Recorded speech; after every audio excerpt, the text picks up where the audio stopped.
ഷോണിൻ്റെ വിരലുകൾ സ്റ്റിയറിങ്ങിൽ മുറുകെ പിടിച്ചു. അവൻ്റെ താടിയെല്ലുകൾ വലിഞ്ഞു മുറുകി. കണ്ണുകളിൽ കത്തിയെരിയുന്ന ദേഷ്യവും വേദനയും ഒരുപോലെ പ്രകടമായിരുന്നു. വണ്ടി വീണ്ടും കോളേജിലേക്ക് തിരിച്ചുവിടാനായി അവൻ സ്റ്റിയറിങ്ങിൽ തിരിച്ച നിമിഷം നിദ്ര അവൻ്റെ കൈകളിൽ മുറുകെ പിടിച്ചു അവനെ തടഞ്ഞു. ഇച്ചായ വേണ്ട, വിറയുന്ന ശബ്ദത്തിൽ അവൾ പറഞ്ഞു. ഇച്ചായ ഇനിയിപ്പോൾ അങ്ങോട്ട് പോകണ്ട, അയാൾക്കുള്ളത് ഞാൻ കൊടുത്തിട്ടുണ്ട്.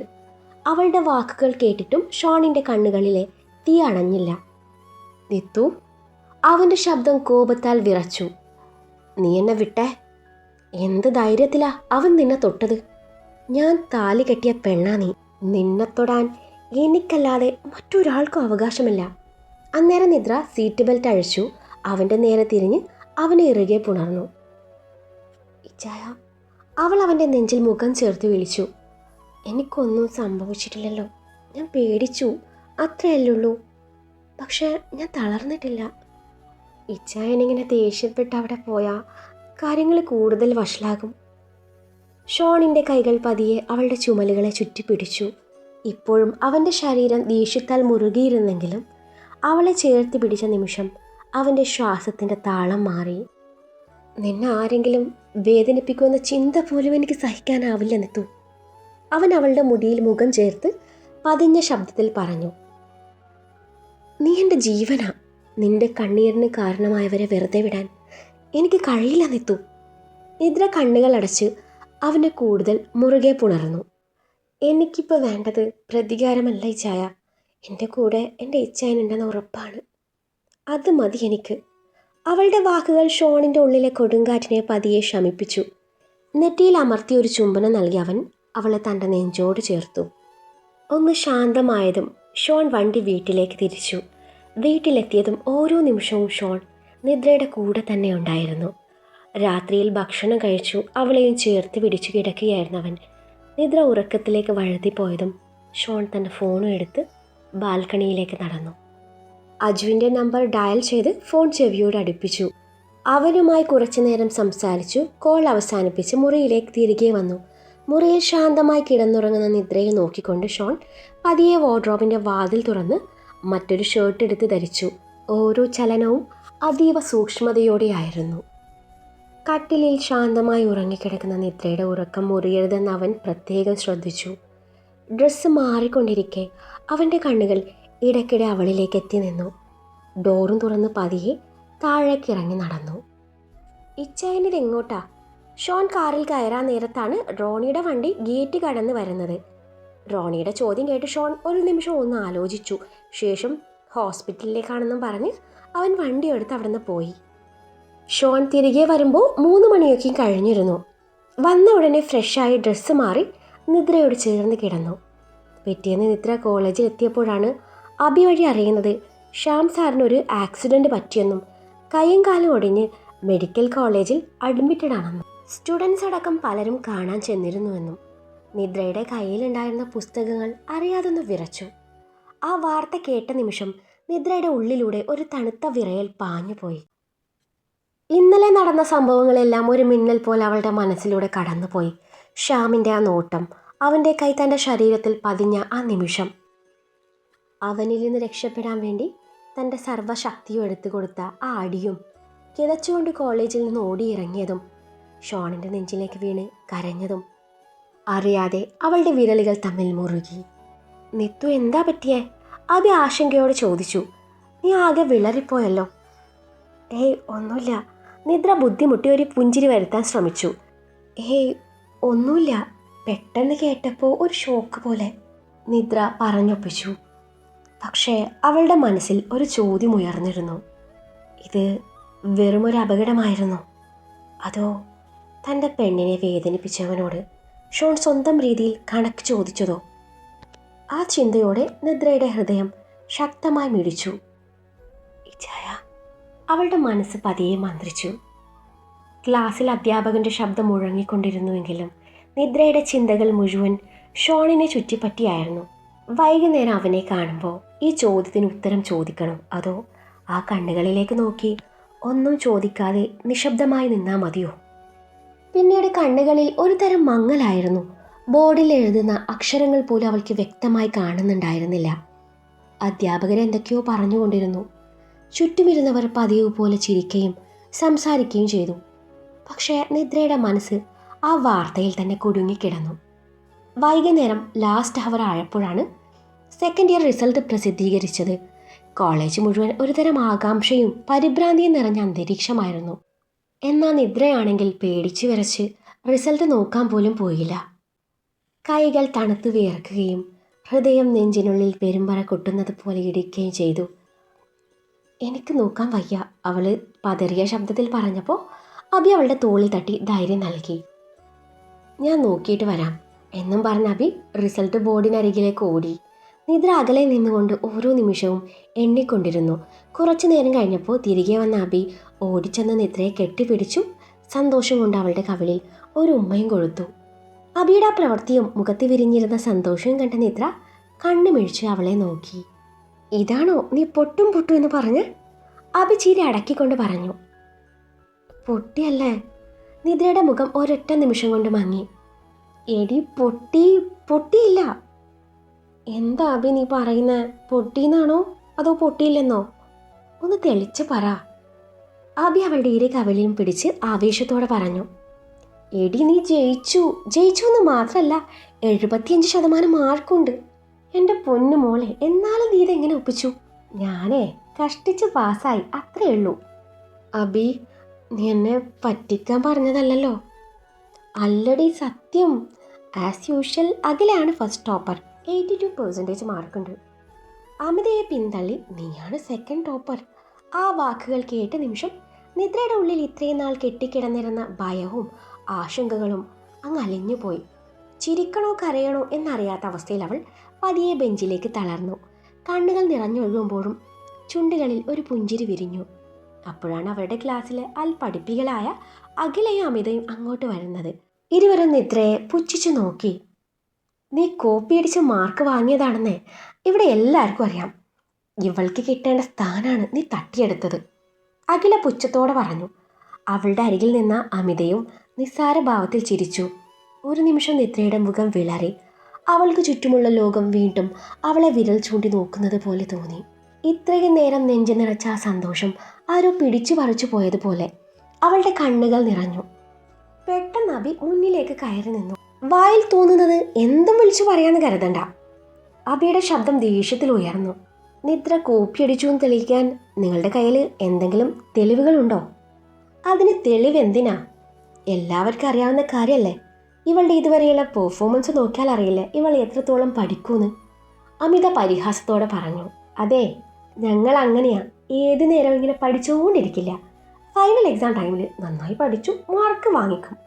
അതിനെ ഇങ്ങനെ അസൂയപ്പെട്ടിട്ട് കാര്യമില്ല. അബി തിരിച്ചടിച്ചു. എക്സാം ഹാളിലെ ഇൻവിജിലേറ്റർ മുതൽ പുറത്തു നിന്ന് വന്ന സ്റ്റാഫ് വരെ ഉണ്ടായിരുന്നപ്പോൾ കോപ്പി അടിച്ചെന്ന് പറയാൻ നാണമില്ലേ? അഖിലയുടെ മുഖം മുറുകി. ചുമ തള്ളല്ല അബി, ഇവൾക്ക് ഇത്ര മാർക്ക് കിട്ടാൻ യാതൊരു സാധ്യതയുമില്ല. ആ വാക്കുകൾ കേട്ട നിമിഷം നിദ്ര പതിയെ എഴുന്നേറ്റു. അവളുടെ കൈകൾ ചെറുതായി വിറയ്ക്കുന്നുണ്ടായിരുന്നു. എന്നാൽ കണ്ണുകളിൽ ഇത്തവണ ഭയം ഉണ്ടായിരുന്നില്ല. അതെ, നിദ്ര ശാന്തമായി പറഞ്ഞു. ഞാൻ പോലും ഇത്ര മാർക്ക് കിട്ടുമെന്ന് പ്രതീക്ഷിച്ചിരുന്നില്ല. പക്ഷേ അതുകൊണ്ട് ഞാൻ കോപ്പി അടിച്ചെന്നല്ല അർത്ഥം. അവളുടെ ശബ്ദം പതിയെ ഉറച്ചു തുടങ്ങി. അതെ, അത്രയുള്ളൂ. പിന്നെ ഇപ്പം കിട്ടിയ സെക്കൻഡ് പ്ലേസ് ഉണ്ടല്ലോ, അത് ഫസ്റ്റ് പ്ലേസ് ആക്കാനും ഇവൾക്കറിയാം. അബിയാണത് പറഞ്ഞത്. അന്നേരം അഖില ഉറക്കെ ചിരിച്ചു. ഫസ്റ്റ് പ്ലേസ്, അതും ഇവൾക്ക്? ഒരിക്കലും എന്തോ അബദ്ധം പറ്റിയെന്ന് വെച്ച് ഇനിയും അങ്ങനെ സംഭവിക്കുമെന്നാണോ? അഖില പുച്ഛിച്ചു. നിദ്ര മറുപടി പറയാൻ പോയില്ല. പക്ഷെ ആ മറുപടി പറഞ്ഞത് അബിയാണ്. നീ നോക്കിക്കോ അഖിലേ, ഈ വർഷത്തെ ഫൈനൽ സെം എക്സാമിലെ നിന്നേക്കാൾ ഒരു മാർക്കെങ്കിലും കൂടുതൽ നിദ്ര വാങ്ങിച്ചിരിക്കും. ഇല്ലെങ്കിൽ ഇവളുടെ പേരെ നിന്റെ പട്ടിക്കിട്ടോ. അബി, നിദ്ര പതറിയ സ്വരത്തിൽ വിളിച്ചു.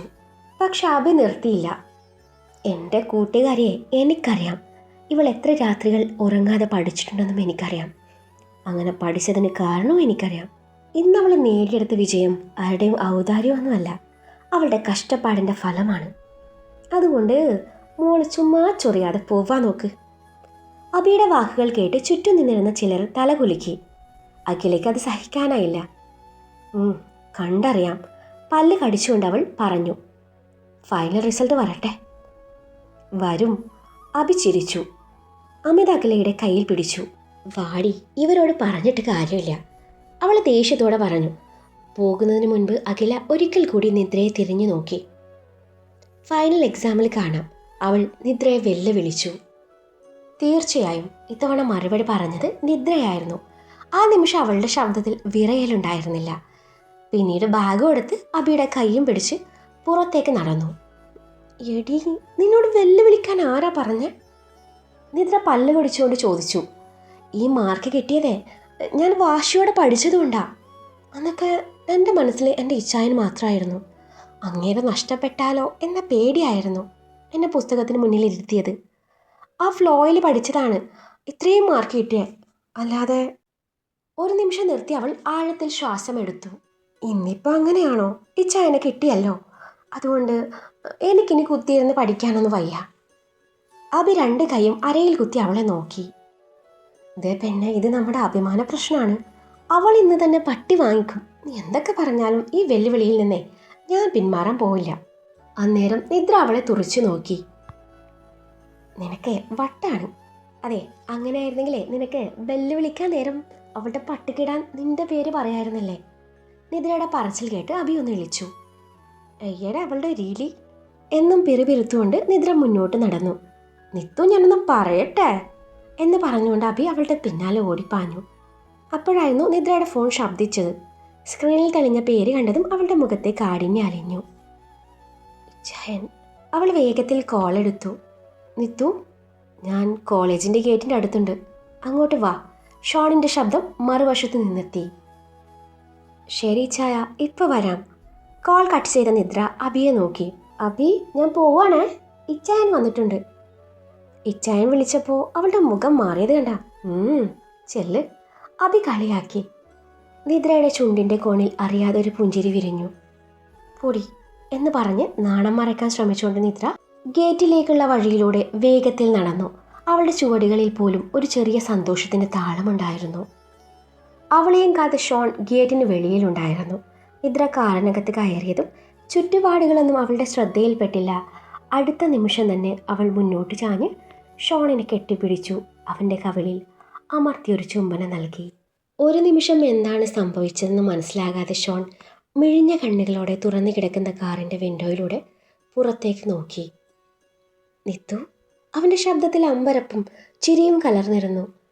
നമ്മളുള്ളത് കോളേജിൻ്റെ ഗേറ്റിൻ്റെ മുന്നിലാണെന്ന് വല്ല ഓർമ്മയുണ്ടോ? അപ്പോഴാണ് താൻ എന്താണ് ചെയ്തതെന്ന് നിദ്രയ്ക്ക് ബോധം വരുന്നത്. അവൾ പെട്ടെന്ന് അവനിൽ നിന്നും അകന്നു മാറി. നാണം കൊണ്ട് കവളുകൾ ചുവന്നു തുടുത്തിരുന്നു.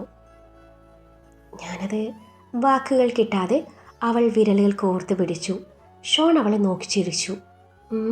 എന്താ കാര്യം? എൻ്റെ നിത്തൂസിന് വല്ല ലോട്ടറി അടിച്ചോ? അത് കേട്ടതും ഇത്രയും നേരം ഉള്ളിൽ അടക്കി വെച്ചിരുന്ന സന്തോഷം പൊട്ടിയൊഴുകി. ഇച്ചായ, കണ്ണുകൾ തിളക്കിക്കൊണ്ട് അവൾ വിളിച്ചു. എക്സാം റിസൾട്ട് വന്നു, ഞാൻ ജയിച്ചു. 75% മാർക്കുണ്ട്.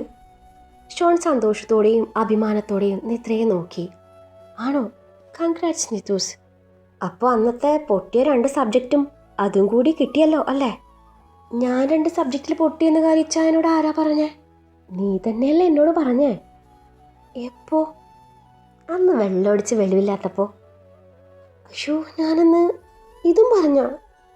എൻ്റെ ഒരു കാര്യം. നിദ്ര ചമ്മലോടെ അവനെ നോക്കി വിളിച്ചു. എൻ്റെ ഇച്ചായ, അതല്ല കോമഡി. അമിതയെ പിന്തള്ളി ഞാൻ സെക്കൻഡ് ടോപ്പറായി. അങ്ങനെ അവളുമാരെല്ലാം കൂടി എന്നെ വളഞ്ഞിട്ട് ആക്രമിച്ചു. ഒടുവിൽ അബി അവളെ വെല്ലുവിളിച്ച് പൂരം ചെയ്തു. ഈ വരുന്ന ഫൈനൽ സെമ്മിലെ ഞാൻ അഖിലേക്കാൾ 1 മാർക്ക് കൂടുതൽ വാങ്ങി ലാസ്റ്റ് ടോപ്പർ ആവുമെന്ന്. നല്ല കാര്യമായി. നല്ല കാര്യമായി. ഇച്ചായ പറഞ്ഞില്ലെന്ന് വേണ്ടില്ല, നിങ്ങളുടെ കെട്ടിയോളുടെ പേരെ ആകില അവളുടെ പട്ടിക്കിടും.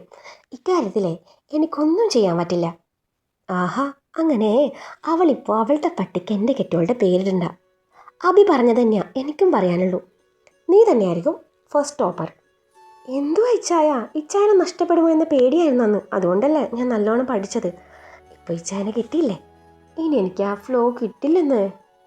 അടുത്ത നിമിഷം ഷോൺ അവളുടെ നെറ്റിയിൽ മെല്ലെ ഒന്ന് കൊട്ടി. ആഹാ, നല്ല ന്യായം. ഇച്ചായ? അവൾ ചിണുങ്ങി. കേട്ടോ നിത്തു, എന്നെ നഷ്ടപ്പെടുമോ എന്ന പേടിയിൽ പഠിക്കുന്നതിനേക്കാൾ നല്ലതേ എന്നെ അഭിമാനിപ്പിക്കണം എന്ന ആഗ്രഹത്തിൽ പഠിക്കുന്നതാണ്. അവൾ മിഴികൾ ഉയർത്തി അവനെ നോക്കി. ആ കണ്ണുകളിൽ അവനോടുള്ള സ്നേഹവും വിശ്വാസവും നിറഞ്ഞു നിന്നു. നീ വിജയിക്കണമെന്നാണ് ഞാനും ആഗ്രഹിക്കുന്നത്. അത് ആരെങ്കിലും തോൽപ്പിക്കാൻ വേണ്ടിയല്ല, നിന്റെ കഴിവ് നിനക്ക് തന്നെ തെളിയിക്കാനാണ്. നിനക്ക് എന്ത് ചെയ്യാൻ പറ്റുമെന്ന് ആദ്യം മനസ്സിലാക്കേണ്ടത് നീ തന്നെയാണ്. നിന്റെ വിജയങ്ങൾ കാണുമ്പോൾ എനിക്ക് അഭിമാനം തോന്നണം. അതാണ് എനിക്ക് വേണ്ടത്. അവൾ ചെറുചിരിയോടെ തല കുലുക്കി. ആ, അതൊക്കെ പോട്ടെ, ഇന്നത്തെ സന്തോഷം പ്രമാണിച്ച് എനിക്കെന്താ നീ തരുന്നേ? ഷോൺ കുസൃതിയോടെ ചോദിച്ചു. പോകുന്ന വഴിയിൽ ചായയും കടിയും വാങ്ങിത്തരാം, മതിയോ? അവൾ ചോദിച്ചു. ആ ചായയും കടിയും ഞാൻ നിനക്ക് അങ്ങോട്ട് വാങ്ങിത്തരാം. എനിക്കിന്ന് രാത്രിയിലെ സ്പെഷ്യലായിട്ട് എന്തെങ്കിലും തന്നാൽ മതി. അയ്യടാ, മോൻ്റെ പൂതി കണ്ടില്ലേ? അവൾ ചിരിച്ചു. ശരി, സമ്മതിച്ചു. എന്നാൽ ഈ ചായനെ എന്നെ ഇപ്പോൾ തിരയെണ്ണാൻ കൊണ്ടുപോവോ? തിരയെണ്ണാനോ? ആ, തിരയെണ്ണാൻ ഞാൻ വല്ലപ്പോഴും പോയി ഒറ്റയ്ക്ക് തിരയെണ്ണുന്ന ഒരു കടലുണ്ട്.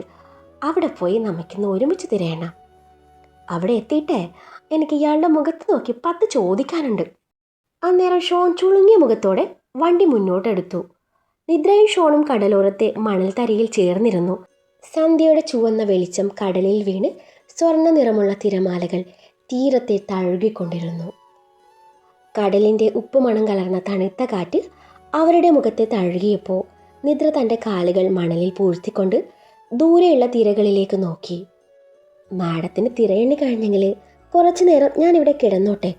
അവളുടെ മടിയിൽ തല ചായ്ച്ചുകൊണ്ട് ഷോൺ ചോദിച്ചു. കിടന്നു കഴിഞ്ഞാണോ കിടന്നോട്ടെ എന്ന് ചോദിക്കുന്നത്? അവൻ്റെ മുടിയിലൂടെ പതിയെ വിരലോടിച്ചുകൊണ്ട് നിദ്ര ചിരിയോടെ പറഞ്ഞു. ഷോൺ കണ്ണുകളടച്ച് അവളുടെ മടിയിൽ ഒന്നുകൂടെ ഒതുങ്ങിക്കിടന്നു. കുറച്ചു നേരം ഇരുവർക്കിടയിൽ മൗനം തളം കെട്ടി നിന്നു. നിശബ്ദതയെ ഭേദിച്ചു നിദ്ര സംസാരിച്ചു തുടങ്ങി. ഇന്നലെ രാത്രിയിൽ ശ്യാം സാറിൻ്റെ കയ്യും കാലൊടിച്ച് തിരിച്ചു വന്നപ്പോൾ ഒരുപാട് വൈകി കാണുമല്ലേ? അതിൻ്റെ ക്ഷീണാവും ഡോക്ടർ സാറിന്. നിദ്രയുടെ ചോദ്യം കേട്ട് ഷോണിൽ ഭാവമാറ്റമൊന്നുമില്ല. അവൻ കണ്ണു തുറക്കാതെ അതുപോലെ കിടപ്പുണ്ട്. എന്താ ഒന്നും മിണ്ടാത്തെ? നിദ്ര അവൻ്റെ കയ്യിൽ പതിയെ നുള്ളിക്കൊണ്ട് ചോദിച്ചു. എൻ്റെ ഭാര്യയോട് മോശമായി പെരുമാറിയ അവന് ഞാനേ പത്മശ്രീ കൊടുത്ത് ആദരിക്കാം, എന്തേ? അല്ല പിന്നെ. ഇത്തവണ അവൻ കണ്ണു തുറന്ന് അവളുടെ മുഖത്തേക്ക് നോക്കിയാണത് പറഞ്ഞത്. എന്നാലും ഇച്ചായ ഇതിത്തിരി കൂടിപ്പോയില്ലേ? കൂടിപ്പോയിത്രേ, കുറഞ്ഞു പോയിന്നാ ഞാനിപ്പോൾ ചിന്തിക്കുന്നത്. അവൻ്റെ തല കൂടി തല്ലിപ്പൊട്ടിക്കാൻ ഓങ്ങിയതാ. അജു തടഞ്ഞതുകൊണ്ട് അവനിപ്പോൾ ജീവനോടെ ബാക്കിയുണ്ട്. ഷോണിൻ്റെ പറച്ചിൽ കേട്ട് നിദ്ര മെഴിഞ്ഞ കണ്ണാലെ അവനെ നോക്കി. അവനൊന്ന് ശാന്തനായെന്ന് തോന്നിയതും അവൾ അവൻ്റെ കരം കവർന്നു. ഇച്ചായ, ശരി, നമുക്ക് അക്കാര്യം വിടാം. എനിക്ക് നിങ്ങളോട് വേറെ കുറച്ച് കാര്യങ്ങൾ പറയാനുണ്ട്. പറ, ഞാൻ കേൾക്കുന്നുണ്ട്.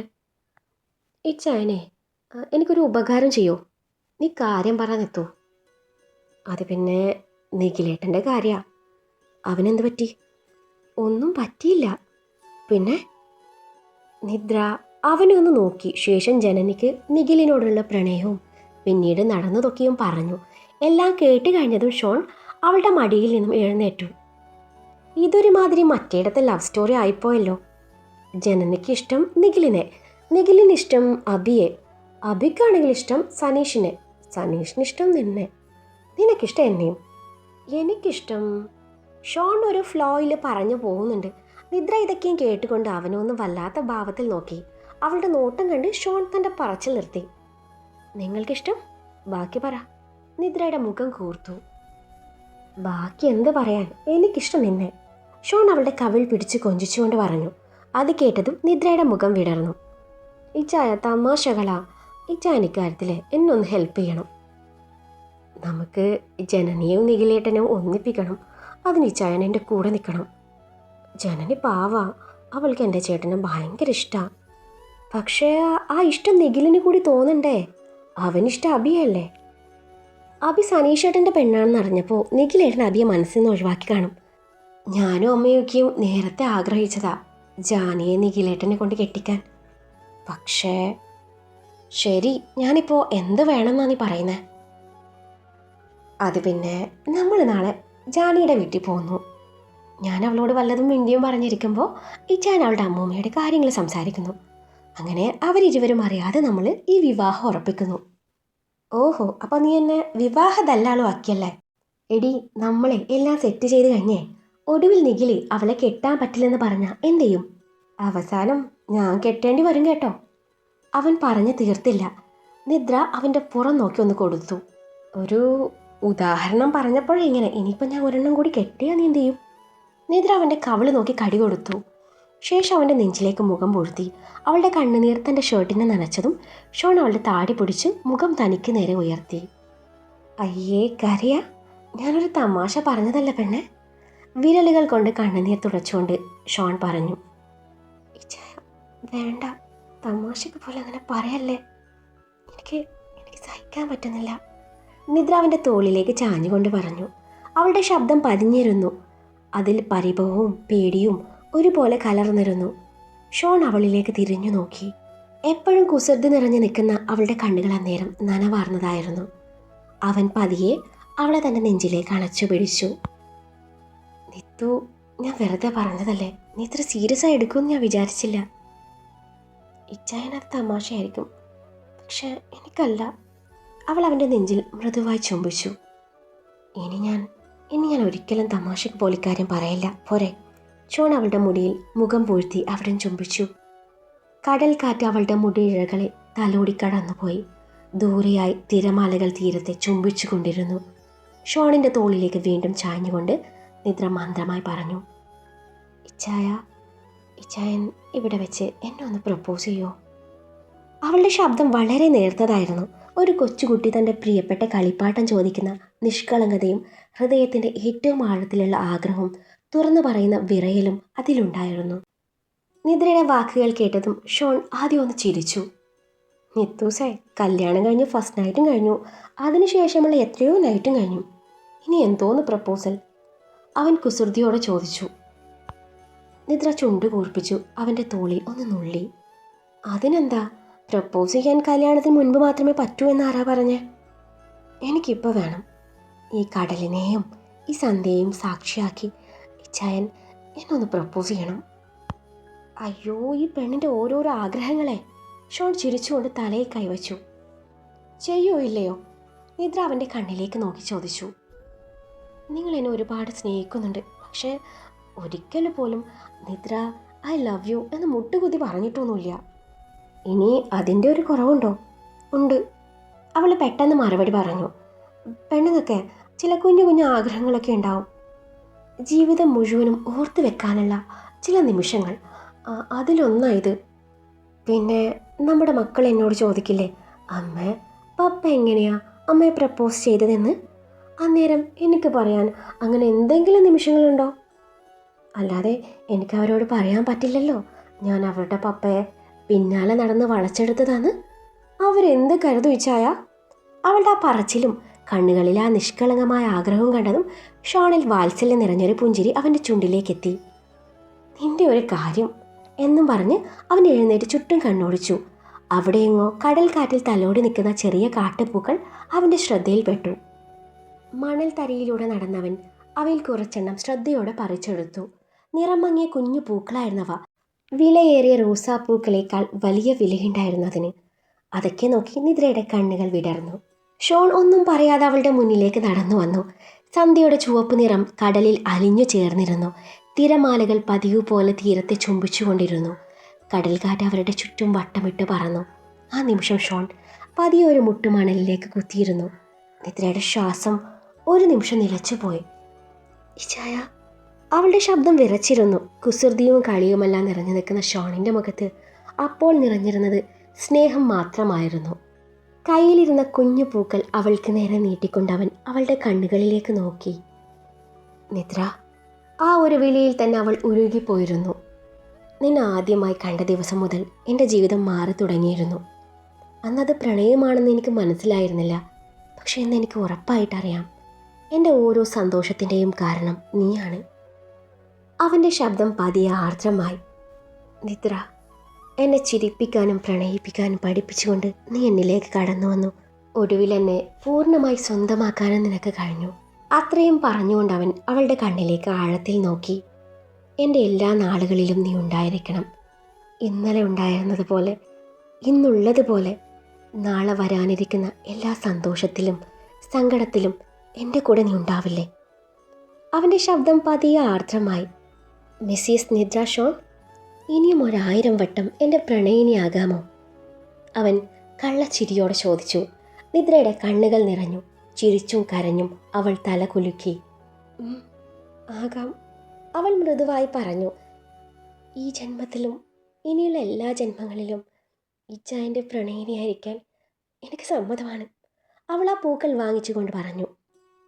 അപ്പോൾ ഷോൺ എഴുന്നേറ്റ് അവളുടെ നെറ്റിയിൽ മെല്ലെ ചുംബിച്ചു. ഐ ലവ് യു നിത്തൂസെ. ഐ ലവ് യു ടു ഇച്ചായ. തിരികെ അവൾ അവനെ ഇറുകെ പുണർന്നു. അവളുടെ കൈകൾ അവൻ്റെ പുറത്ത് ചുറ്റിപ്പിടിച്ച നിമിഷം ഷോൺ അവളുടെ ചെവിയരികിലേക്ക് മുഖം ചേർത്ത് കുസൃതിയോടെ പറഞ്ഞു. നിത്തൂസെ. അവൾ അവൻ്റെ നെഞ്ചിൽ ചായച്ചുകൊണ്ട് മൂളി. ഒരു കാര്യം പറയട്ടെ? പറ. നമ്മുടെ ഫസ്റ്റ് നൈറ്റിനേക്കാളും എനിക്ക് ഈ പ്രൊപ്പോസലാണ് കൂടുതൽ പ്രിയപ്പെട്ടത്. നിദ്ര പെട്ടെന്ന് അവനിൽ നിന്നും അല്പം മാറി അവൻ്റെ മുഖത്തേക്ക് നോക്കി. അയ്യടാ, ഫസ്റ്റ് നൈറ്റിനേക്കാളോ? അവളുടെ കവിളുകൾ ചുവന്നിരുന്നു. അതെ. എന്താ അയച്ചായാന്ന് എന്തെങ്കിലും കുറവുണ്ടായിരുന്നോ? അവൾ കണ്ണുരുട്ടി ചോദിച്ചു. ഷോൺ ചിരിച്ചു. അന്നത്തെ രാത്രി എനിക്കെൻ്റെ ഭാര്യയെ കിട്ടിയ രാത്രിയായിരുന്നു. പിന്നെ ഇന്നോ? ഇന്ന് അവൻ അവളുടെ മൂക്കിൽ വിരൽ കൊണ്ട് തട്ടി. ഇന്ന് എനിക്ക് വീണ്ടും എൻ്റെ കാമുകിയെ കിട്ടിയ ദിവസമാണ്. ആ വാക്കുകൾ കേട്ടതും നിദ്രയുടെ കണ്ണുകൾ വീണ്ടും നനവ് നിറഞ്ഞു. നിദ്ര ആ പൂക്കൾ തൻ്റെ നെഞ്ചോട് ചേർത്ത് പിടിച്ചു. കണ്ണുകളിൽ സന്തോഷത്തിൻ്റെ തിളക്കവും കവിളുകളിൽ നാണത്തിൻ്റെ ചുവപ്പും നിറഞ്ഞിരുന്നു. അവൾ കുസൃതിയോടെ പറഞ്ഞു. ഇനി നമ്മുടെ മക്കൾ ചോദിച്ചാൽ എനിക്ക് അഭിമാനത്തോടെ പറയാം, അവരുടെ പപ്പ കടൽക്കരയിൽ മുട്ടുകുത്തി നിന്നാണ് എന്നെ പ്രപ്പോസ് ചെയ്തതെന്ന്. ഷോൺ ചിരിച്ചു. അതുമാത്രമല്ല, നീ എൻ്റെ പിന്നാലെ മാസങ്ങളോളം നടന്ന് എന്നെ വളച്ചെടുത്ത ആ കഥയും കൂടി പറയണം കേട്ടോ. ഇച്ഛായാ. നിദ്ര വീണ്ടും അവൻ്റെ തോളിൽ ഒരു കുഞ്ഞടി കൊടുത്തു. പിന്നെ അവനെ ഇറുകെ പുണർന്ന് അതുപോലെ കുറച്ചു നേരം അങ്ങനെ തന്നെ നിന്നു. പിന്നെ അവൾ എഴുന്നേറ്റ് മണലിലേക്ക് നടന്നു. താഴെ കുനിഞ്ഞ് വിരൽ കൊണ്ട് ഒരു വലിയ ഹൃദയം വരച്ചു. അതിൻ്റെ നടുവിൽ മനോഹരമായി എഴുതി, നിദ്ര ലവ് ഷോൺ. എഴുതി തീർന്ന ശേഷം അവൾ പിന്നിലേക്ക് മാറി നിന്ന് അതൊന്ന് നോക്കി. ഇച്ചായ, തിരമാല വന്ന് ഇത് മായ്ച്ചു കളഞ്ഞാലും സാരമില്ല. അതെന്താ? അവൻ്റെ ആ ചോദ്യം കേട്ട് അവൾ അവൻ്റെ കൈ പിടിച്ചുകൊണ്ട് പുഞ്ചിരിച്ചു. കാരണം ഇത് മണലിൽ എഴുതിയതല്ല, എൻ്റെ ഹൃദയത്തിലാണ് എഴുതിയിരിക്കുന്നത്. ഒരു നിമിഷം ഷോൺ ഒന്നും പറഞ്ഞില്ല. അവൻ അവളെ തൻ്റെ നെഞ്ചിലേക്ക് ചേർത്ത് പിടിച്ചു. അവിടെ നിന്ന് നേരെ നിദ്രയുടെ വീട്ടിലേക്കാണ് അവർ പോയത്. യാത്ര കഴിഞ്ഞ് വന്നിട്ട് നിദ്ര അമ്മയെ കണ്ടില്ലായിരുന്നു. പറയാതെ ചെന്നതിൻ്റെ പരിഭവം മാധവിയുടെ വാക്കുകളിലുണ്ടായിരുന്നു. അന്നും സരുവിൻ്റെ വീട്ടിൽ നിന്നും പഴുത്ത ചക്ക കിട്ടിയിരുന്നു. അത് വെച്ച് അടിയുണ്ടാക്കിയിരുന്നു. അതും കൂട്ടി മാധവി അവർക്ക് ചായ കൊടുത്തു. ഷോണിനത് ഭയങ്കര ഇഷ്ടമായി. ഷോൺ അമ്മയെ സ്നേഹവാക്കുകൾ കൊണ്ട് പ്രശംസിച്ചു.